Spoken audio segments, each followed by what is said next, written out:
Hello everyone, study with us में आपका एक बार फिर से स्वागत है। और आज हम डिस्कस करने वाले हैं सुपर इम्पॉर्टेंट क्वेश्चंस जो कि काफ़ी इंपॉर्टेंट है आपके नेट के एग्ज़ाम्स के लिए। ठीक है, नेट के पेपर 1 के लिए जो है ये काफ़ी इंपॉर्टेंट रहेगा, जिसमें मैंने जो है हर एक टॉपिक के क्वेश्चंस लिए हैं इसमें, और कई क्वेश्चन ऐसे हैं जो कि प्रीवियस ईयर के हैं।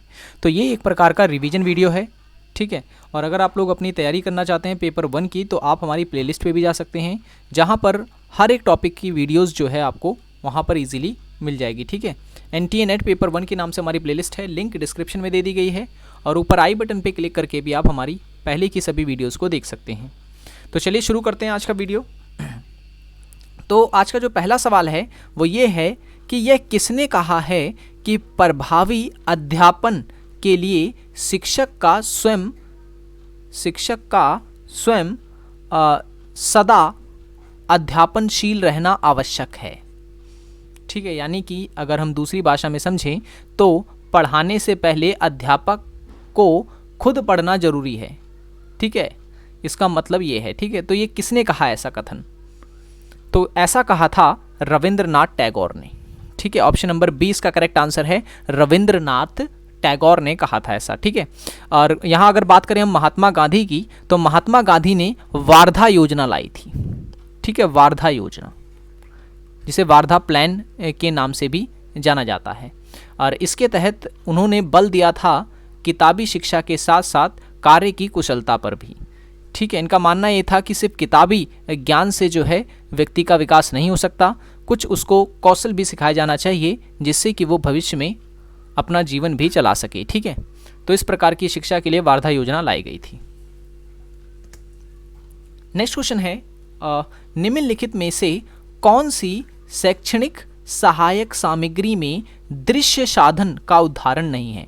दृश्य साधन मतलब वो जिसे जो छात्र होते हैं देखते हैं, ठीक है ना, देख कर सीखते हैं, तो वो सारे के सारे दृश्य साधन में आते हैं। तो देखें इनमें से कौन सा नहीं है हमें बताना। देखिए चार्ट जो होता है, चार्ट तो हम देखते ही हैं, तो ये दृश्य साधन है। फिल्म, ये भी हम देखते हैं। स्लाइड जो होती हैं PPT की, जैसे कि आप लोग ये जो स्लाइड देख रहे हैं, ये भी स्लाइड ही है। ठीक है, तो ये भी जो है ये दृश्य साधन है। लेकिन रेडियो जो होता है ये श्रव्य साधन होता है, यानी सुनने वाला होता है। तो ये हमारा आंसर हो जाएगा ऑप्शन नंबर डी। ठीक है, रेडियो हो गया, या फिर टेप रिकॉर्डर हो गया। ठीक है, टेप रिकॉर्डर, और ग्रामोफोन हो गया। ठीक है, ग्रामोफोन हो गया।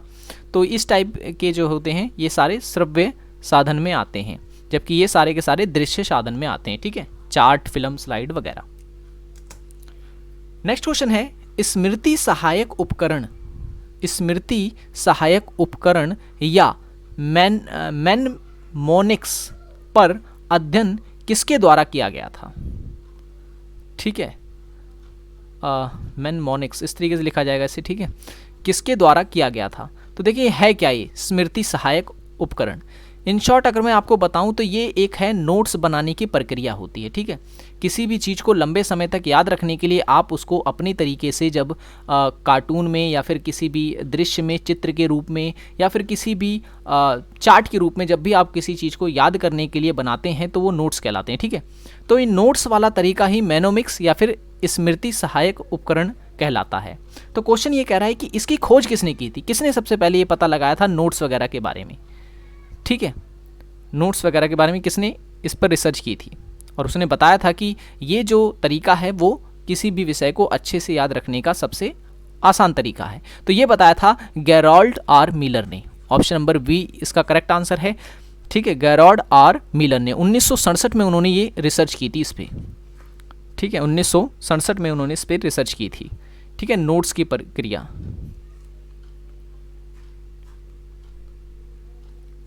इसे इंग्लिश में निकोमिक्स बोलते हैं, निकोमिक्स टेक्निक। ठीक है ना, तो इंग्लिश में इसमें यहाँ पे गलत लिखा हुआ है, इस पर आप सर्च ना करें। निकोमिक्स टेक्निक होती है जिससे कि हम किसी भी चीज़ को याद करते हैं। इन शॉर्ट आप समझ सकते हैं नोट्स बनाना। नेक्स्ट क्वेश्चन है, निम्नलिखित में से कौन सा अनुसंधान विभिन्न लोगों के लिए एक जड़ का उपयोग करके निष्कर्ष की जांच करता है? ठीक है, मैं क्वेश्चन एक बार फिर से पढ़ लेता हूं। निम्नलिखित में से कौन सा अनुसंधान विभिन्न लोगों के लिए एक ही चर होगा, यहाँ पर एक ही चर का उपयोग करके निष्कर्ष की जांच करता है, यानी कि एक ही वेरिएबल यूज करके जो है कंक्लूजन तक पहुंचाता है, वो कौन सा होगा? तो इसका सही जो आंसर होगा वो होगा ऑप्शन नंबर सी, इसे हम कहते हैं पुनरावृत्ति। ऑप्शन नंबर सी पुनरावृत्ति इसका करेक्ट आंसर है। ठीक है, नेक्स्ट क्वेश्चन है क्षेत्र अध्ययन किन परिस्थितियों से संबंधित होता है?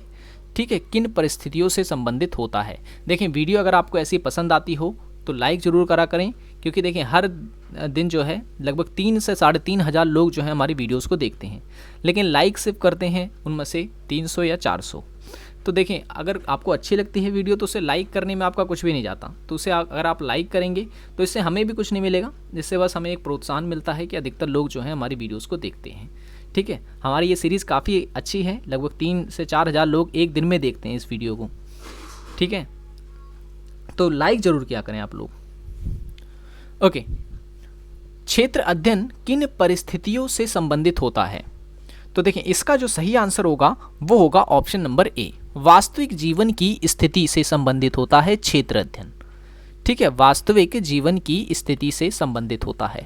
तो ऐसे क्वेश्चंस आपको याद रखने हैं। ठीक है, नेक्स्ट क्वेश्चन क्या कह रहा है कि नेत्रों द्वारा संप्रेषण क्या कहलाता है? अब नेत्रों द्वारा संप्रेषण का मतलब क्या होता है? आपने देखा होगा कई लोगों से हम कुछ भी जब पूछते हैं तो वो उसका जवाब अपनी आंखें हिला के देते हैं, तो उसे हम कहते हैं नेत्रों के द्वारा संप्रेषण। ठीक है, और इंग्लिश में नेत्रों के द्वारा संप्रेषण या आई कॉल्ड हम बोल सकते हैं इसे। ठीक है, तो ये किस तकनीक में आता है, किस प्रकार के संप्रेषण में आता है? तो सवाल का आंसर जो होगा वो होगा ऑप्शन नंबर बी, ऑक्यूलिसिक्स कहते हैं इसे। ठीक है, नेत्रों द्वारा संप्रेषण को।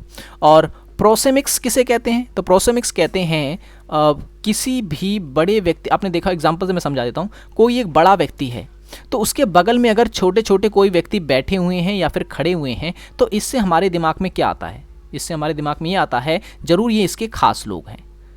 ठीक है, तो जब हम किसी चीज़ को देखकर उसके बारे में समझते हैं तो इस प्रकार का संप्रेषण कहलाता है प्रोसेमिक्स। ठीक है, और ऑक्यूलस मैंने आपको बता दिया, नेत्रों के द्वारा संप्रेषण, आँख में जब बातें होती हैं। और हैप्टिक्स क्या होता है? हैप्टिक्स का मतलब होता है जब हम किसी को छू कर कोई चीज़ बताते हैं। अगर हमें किसी को बुलाना भी होता है तो हम उसे हाथ से हिलाते हैं, तो हाथ से जब हमें कुछ बताना हो, हाथ से हमें जब दूसरे को अपनी बातें समझानी हो, तो उसे हम कहते हैं, किस प्रकार के संप्रेषण कहते हैं? उसे हम कहते हैं हैप्टिक्स। ठीक है, ये हाथ से हम बताते हैं, या स्पर्श करके, मैं इधर लिख देता हूँ, स्पर्श करके बताना। ठीक है, नेक्स्ट है काइनेसिक्स। काइनेसिक्स का मतलब ये होता है जब हम शारीरिक गतिविधियों से किसी को अपनी बातों को बताते हैं। ठीक है, तो इसे हम कहते हैं काइनेसिक्स संप्रेषण। ठीक है, तो ये भी आपको याद रखना है, तो यहाँ पे याद रखें शारीरिक गतिविधि। ठीक है, नेक्स्ट क्वेश्चन है संप्रेषण में आने वाली मानसिक अवरोध का उदाहरण है। ठीक है, मानसिक अवरोध का उदाहरण है। तो इसका जो सही आंसर देखें, आत्मधारणा भी एक मानसिक अवरोध है संप्रेषण में। ठीक है, अनुभव क्षेत्र भी है और मानसिक डर भी है। तो सही आंसर हो गया हमारा ऑप्शन नंबर डी, उपयुक्त सभी। ठीक है, उपयुक्त सभी। एक फिल्टर निस्पंदन यहाँ पे होता तो भी हमारा सही होता। ठीक है, एक निस्पंदन भी होता है, ये भी मानसिक अवरोध है संप्रेषण में। अच्छा, ये तो मैंने आपको बता दिया मानसिक अवरोध। अगर आपको बताना हो भाषाई अवरोध, संप्रेषण में भाषाई अवरोध कौन कौन से होते हैं, तो ये भी आपको मैं रिवाइज करवा देता हूं एक बार। देखें, अर्थ संबंधी अवरोध हो सकते हैं, आप किसी का अर्थ ना समझ पाएं। दूसरा, भाषा संबंधी या भाषा का अल्प ज्ञान। ठीक है, जिस व्यक्ति को भाषा का पूरा ज्ञान नहीं होता वो भी कहीं ना कहीं अवरोध है भाषा में। ठीक है, या संप्रेषण में। सांस्कृतिक भिन्नता भी इसमें शामिल है, सांस्कृतिक भिन्नता। ठीक है, सांस्कृतिक भिन्नता में कुछ इस प्रकार से होता है, जैसे कि अगर मान लो भारत में 28 राज्य हैं, तो 28 राज्य के लोग अगर हिंदी जानते हैं तो उनकी हिंदी जो होगी वो डिफरेंट टाइप की बोलेंगे वो। ठीक है ना, तो कहीं ना कहीं हिंदी में भी भिन्नता देखी जाती है हर एक राज्य के अनुसार। तो हम कह सकते हैं सांस्कृतिक भिन्नता भी कहीं ना कहीं संप्रेषण में अवरोध बनती है। नेक्स्ट क्वेश्चन है पारिस्थितिकी। पारिस्थितिकी शब्द का प्रयोग सर्वप्रथम किसने किया था? Robert after, Norman wheeler, Robert, या इनमें से किसी ने नहीं? तो सही आंसर जो है इनमें से कोई नहीं होगा, ऑप्शन नंबर टी। ठीक है, अर्नेस्ट हैकल थे जिन्होंने सबसे पहले पारिस्थितिकी शब्द का प्रयोग किया था। इंग्लिश में इसे इकोलॉजी कहते हैं। ठीक है, इकोलॉजी कब किया था? तो 1866 में किया था। लेकिन अगर यहाँ पर इकोलॉजी की जगह एक और वर्ड यूज हो जाता, ecosystem, sorry ecosystem use होता, या हिंदी में जिसे हम कहेंगे पारिस्थितिक तंत्र शब्द यूज हुआ होता, तो उस शब्द का प्रयोग जो किया था वो किया था आर्थर टांसले ने। ठीक है, आर्थर टांसले ने कब किया था? तो 1935 में किया था। ये भिन्नता भी आपको याद रखनी है। ठीक है, नेक्स्ट क्वेश्चन है ऑड इवन नहीं, इसे ऑड और इवन है। ठीक है, ऑड और इवन योजना, ऑड और इवन योजना जो है वायु प्रदूषण को रोकने हेतु किस राज्य व केंद्र शासित प्रदेश की सरकार द्वारा प्रारंभ की गई थी? तो ये प्रारंभ की गई थी दिल्ली सरकार के द्वारा। ठीक है, कि हफ्ते में 3 दिन जो है ऑड नंबर की गाड़ियाँ चलेंगी और हफ्ते में 3 दिन इवन नंबर की गाड़ियाँ चलेंगी। तो इस तरीके से वायु प्रदूषण पे जो है दिल्ली सरकार ने नियंत्रण लगाने का प्रयास किया था और ये काफ़ी हद तक सफल भी रहा था। ठीक है, तो ये आपको याद रखना है। ओके, नेक्स्ट क्वेश्चन है जल प्रदूषण के प्रमुख प्रदूषक तत्व कौन से हैं? तो प्रमुख प्रदूषक तत्व जो होते हैं, देखें, आर्सेनिक भी होता है, फ्लोराइड भी होता है, ठीक है, पारा भी होता है, क्रोमियम है, तो सारे के सारे, लेकिन प्रमुख पूछ रहा है इसमें। तो प्रमुख अगर आपसे पूछे इसमें, तो इसका सही जो आंसर हो जाएगा वो हो जाएगा option number A, arsenic. Option number A इसका करेक्ट आंसर है। ठीक है, तो आज की वीडियो में इतना ही। आई होप ये वीडियो आपको पसंद आया होगा। वीडियो पसंद आया हो तो लाइक ज़रूर कर दें, चैनल को सब्सक्राइब नहीं किया तो ज़रूर कर लें, ताकि ऐसी वीडियोस की नोटिफिकेशन आपको मिलती रहे। टेलीग्राम ग्रुप ज्वाइन नहीं किया तो ज़रूर कर लें, हमारा स्टडी विद अस PDF के नाम से हमारा टेलीग्राम ग्रुप है। सो अब मिलेंगे नेक्स्ट वीडियो में। Thanks for watching this video.